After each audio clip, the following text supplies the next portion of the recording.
Je suis Amanda Pagliari et voici la plus charmante chaîne de moto du Brésil. Aujourd'hui, découvrez le grand vlog authentique sur les nouvelles 500 Honda. Alors, vous préférez la NX 500 ou la CB 500 Hornet? Écrivez ici dans les commentaires. Bon, mon casque est déjà là-bas sur la Hornet, je vais prendre la Hornet et je reviendrai ici avec la NX.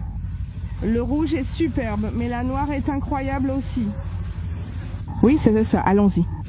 Profitant de ma présence au lancement de la CB 650R avec la technologie e-clutch, il y a une vidéo sur la chaîne, vous allez voir un vrai vlog authentique. Ce n'est pas encore la vidéo de lancement de celle-ci, de la gamme 500, il y aura une vidéo ici sur la chaîne. Mais c'est plutôt une dégustation. Je vais rouler avec elle, j'en ai donc profité pour filmer pour vous. N'oubliez pas de laisser un like, d'accord? Allez, on y va. Premières impressions ici avec la nouvelle CB 500 Hornet. Je sais que beaucoup de gens vont déjà dire que la Hornet c'est 4 cylindres et je vous préviens tout de suite que l'évolution de la Hornet 4 cylindres c'est la Hornet 1000. Pourquoi s'appelle-t-elle Hornet? Parce qu'elle s'inspire du design. Donc maintenant nous avons une famille Hornet depuis la 500, puis il y a la 1750. Les deux bicylindres et maintenant la 1000. Confirmé. Pour le Brésil, ce sera l'an prochain. Qu'est-ce que je pense de ce modèle ici? Eh bien les amis, c'est le moteur 500 qu'on connaît déjà, ce moteur reconnu de Honda qui a évolué au fil du temps. Il a déjà été plus mou ce moteur. Et Honda continue de travailler pour rendre ce moteur ici plus sportif, plus amusant. Donc c'est un moteur qu'on connaît déjà. Ce qui va vraiment faire la différence, ce sont les nouvelles technologies, comme par exemple ici le contrôle de traction que vous pouvez désactiver. Le nouveau tableau de bord. Et c'est tout. Malheureusement, le tableau de bord n'est pas livré avec la connectivité, comme c'est le cas en Europe. Et il faut vérifier lors du lancement. Je vais demander à Honda pourquoi il n'est pas livré avec la connectivité. Mais c'est le même tableau de bord. Il n'a juste pas la fonction de connectivité ni la fonction de message. Et virage après virage, comme sur la CB 1100, les deux modèles partagent la même base. La Hornet 500 comme la NX 500 partagent la même base, mais bien sûr avec des propositions différentes. Alors, laquelle acheter? Bien sûr, si tu as déjà une préférée, alors tu achètes celle que tu trouves la plus belle. Ou celle avec laquelle tu t'identifies. Mais si pour toi ça n'a pas d'importance, n'importe laquelle, tu hésites vraiment, hein? Ce n'est pas juste une question de prix. Alors, qu'est-ce que je peux te dire? Il y a des propositions adaptées à chaque style. Donc, dans le cas de la 500 Hornet, c'est pour la personne qui aime la sportivité. Elle va rouler en ville, elle va passer dans les embouteillages. C'est une naked compact, donc tu n'auras pas beaucoup de difficultés dans la circulation, tu auras beaucoup d'agilité. Cette moto est très agile, très légère. C'est certain que la personne à l'arrière va un peu souffrir.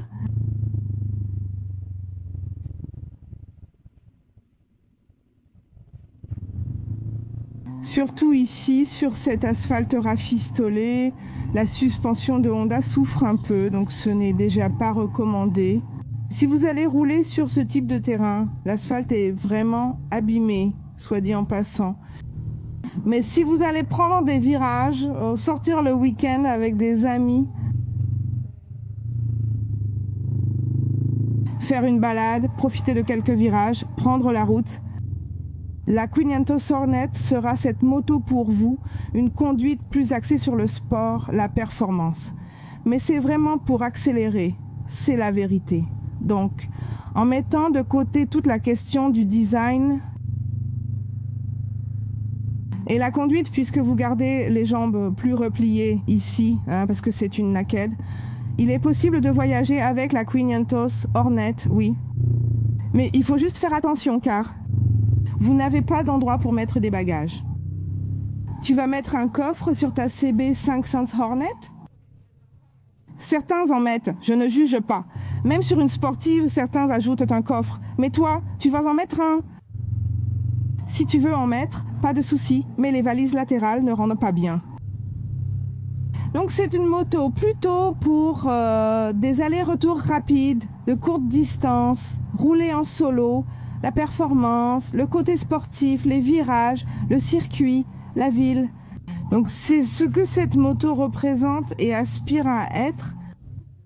Si tu vas rouler, oh là là, c'est un vrai champ de mine ici. Si tu vas rouler sur une route aussi trouée, cette moto-là n'est vraiment pas la plus adaptée. Alors, prends en compte non seulement comment tu vas rouler, mais aussi où tu vas rouler. D'accord? Tu fais partie de l'équipe CB 500 Hornet ou de l'équipe NX? Écris ici dans les commentaires. Et si tu veux compléter pourquoi quelqu'un devrait y aller ou ne pas y aller, sur la 500 Hornet, écris ici en bas. Rappelez-vous les amis que cette vidéo ne fait que comparer les deux. Je ne dis pas que la CB 500 Hornet est la meilleure de la catégorie. C'est juste pour aider la personne à choisir entre les deux modèles de Honda qui partagent la même base. Et à qui s'adresse la nouvelle NX 500? C'est super, j'ai beaucoup aimé le look. Je vous avoue que le look de Cariano n'est pas mon préféré. Je préfère les motos. Avec un look de moto classique, imaginez entre Sarah et Tornado. Je préfère davantage le look de la Tornado, mais le look de cette NX 500 est vraiment très beau.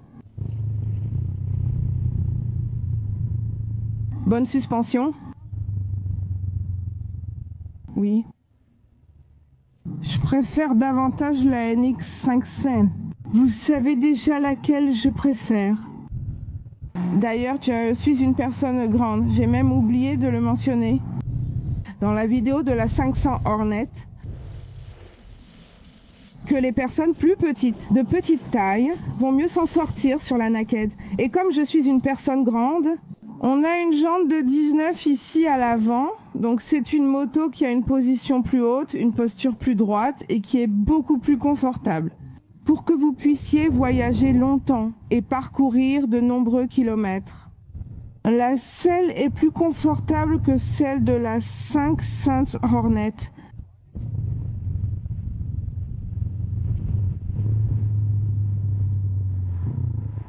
Donc il est recommandé pour la personne qui veut. Voyageur, je cherche une moto pour de longs trajets.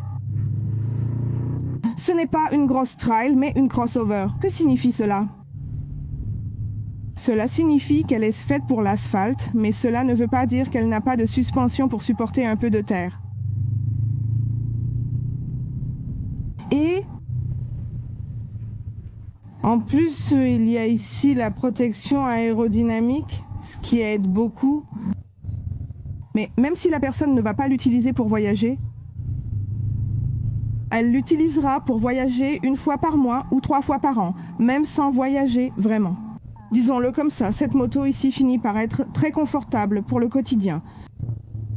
Donc tu perds cet aspect de performance, de sportivité, de prise de virage, ce côté qui te stimule à utiliser la moto de façon sportive. Tu n'as pas ça sur cette moto, mais ici tu as du confort. Tu ne t'attends plus à des hauts régimes rouler là-bas en performance, mais tu as du confort quand tu as une moto pour vraiment profiter du voyage. Et elle est déjà prête pour que tu puisses installer un top case. Elle a un support de coffre, tu peux mettre les valises latérales. Et là, oui, tu arrives à mettre les bagages très facilement. Et aussi emmener un passager, n'est-ce pas? C'est beaucoup plus confortable que emmener un passager sur la Hornet 500, non? Mais ça ne veut pas dire que cette moto n'a pas une bonne maniabilité, n'est-ce pas? Comme je l'ai dit, la base est la même pour les deux. Cependant, ici, vous avez plus de confort et une prise en main plus adaptée pour voyager vraiment. Le tableau de bord est le même pour les deux.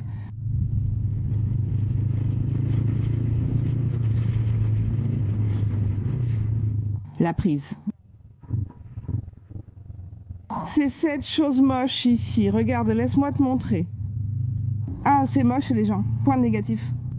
Ce n'est pas une vidéo d'évaluation, mais déjà un spoiler. Franchement, tu dois toujours avoir un adaptateur avec toi. La suspension est déjà un point positif. Même pour piloter debout ici, tu vois, c'est plus confortable parce qu'elle est plus étroite au niveau de la selle, ce qui facilite beaucoup la conduite debout. Oula, il ne reste que des trous, c'est un vrai champ de mine.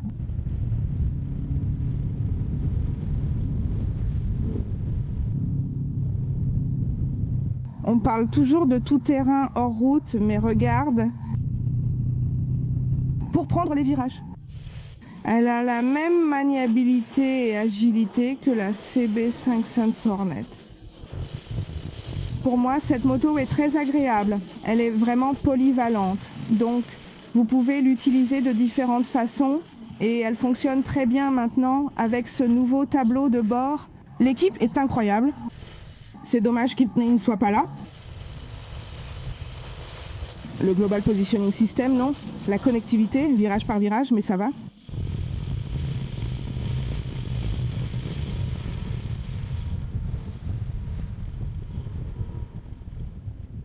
Regarde la taille du dos d'âne, mon Dieu, un énorme dos d'âne. Mais c'est ça, les amis, vraiment. Cette moto est géniale.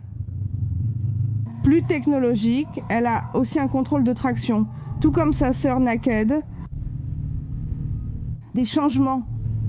En plus du design, le feu arrière a aussi changé. Il était déjà full LED. Donc c'est une évolution.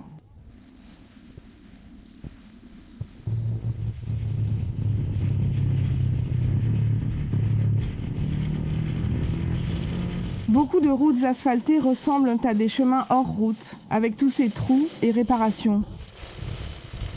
Voilà, dans ces cas-là, la NX 500 s'en sort très bien, puisqu'elle a une suspension bien plus optimisée, ici pour les terrains irréguliers. Donc, vous pouvez rouler avec plus de confort. C'est ça, la bulle n'est pas réglable. Pour moi, celle-ci est la meilleure parce qu'elle est plus confortable, n'est-ce pas? Je ne suis pas une personne aussi axée sur la course là, qui recherche la performance. Mais je sais qu'il y a des gens qui aiment ça, la CB500 Hornet et d'autres qui sont dans l'équipe NX 500. Alors, dites-moi si vous aimez le nouveau look. Je pense que la Hornet, elle n'a pas beaucoup changé. Elle garde toujours ce style Street Fighter. Par contre, la NX a beaucoup changé. Donc maintenant, elle suit une nouvelle ligne. Un look plus agressif, mais Takariano. Mais c'est joli. À mon avis, c'est joli. Elle paraît plus robuste. Et en plus, il y a le garde-boue. Et haut. À grande vitesse, il peut déstabiliser la moto. Donc c'est pourquoi, pour les voyages, ils ont même dit ça dans la Sahara 300 par rapport à la Tornade, en comparant que la Sahara était plus stable pour voyager, parce qu'il n'y avait pas le bec. Et ici, tu n'as pas ça. Donc l'air entre et il ne déstabilise pas l'avant. Bien sûr, c'est peu de choses que ta moto va ressentir. Ce n'est pas ça. Mais réfléchis, c'est plus de stabilité pour toi et une meilleure aérodynamique ici avec ce carénage. Mais c'est ça, les amis. À mon avis, moi, Amandina, si j'avais de l'argent, si je devais en choisir une, en fait, n'est-ce pas? Si je devais en choisir une des deux, si Honda me disait « Amanda, choisis-en une des deux », évidemment, la NX5 Sense, sans aucun doute, elle est beaucoup plus polyvalente pour mon utilisation, pour ma vie. Mais je veux connaître ton avis. Tu fais partie de l'équipe Hornet ou de l'équipe NX? Écris-le ici en bas. Et dis-moi aussi si tu préfères l'ancien look, avec bec ou sans bec. Je dois avouer que l'ancien look de la 500X était vraiment très beau. Mais ici, elle n'est plus une CB. La 500 Hornet était restée dans la famille CB puisqu'elle est passée à la NX. Donc elle a subi quelques petits changements dans sa proposition. En pratique, rien n'a changé. La partie cycle reste la même que celle de la 500X. Ensemble mécanique, frein, suspension, oh là là, caramel. Tout reste pareil. Qu'est-ce qui a changé? En plus du look, il y a plus de technologie avec un contrôle de traction que vous pouvez désactiver et le tableau de bord 100% numérique. D'accord, n'est-ce pas? Nous avons eu un changement de poids, elle est donc 1 kg plus légère. La CB500 Hornet a pris un petit kilo et le moteur malheureusement a perdu des chevaux. C'est le même que celui de la Hornet à cause du Promote. En réalité, je ne sens pas de différence. C'est seulement sur le papier au dynamomètre que ça peut faire une différence, mais en pilotant, pour moi, c'est la même chose que l'ancienne CB500X.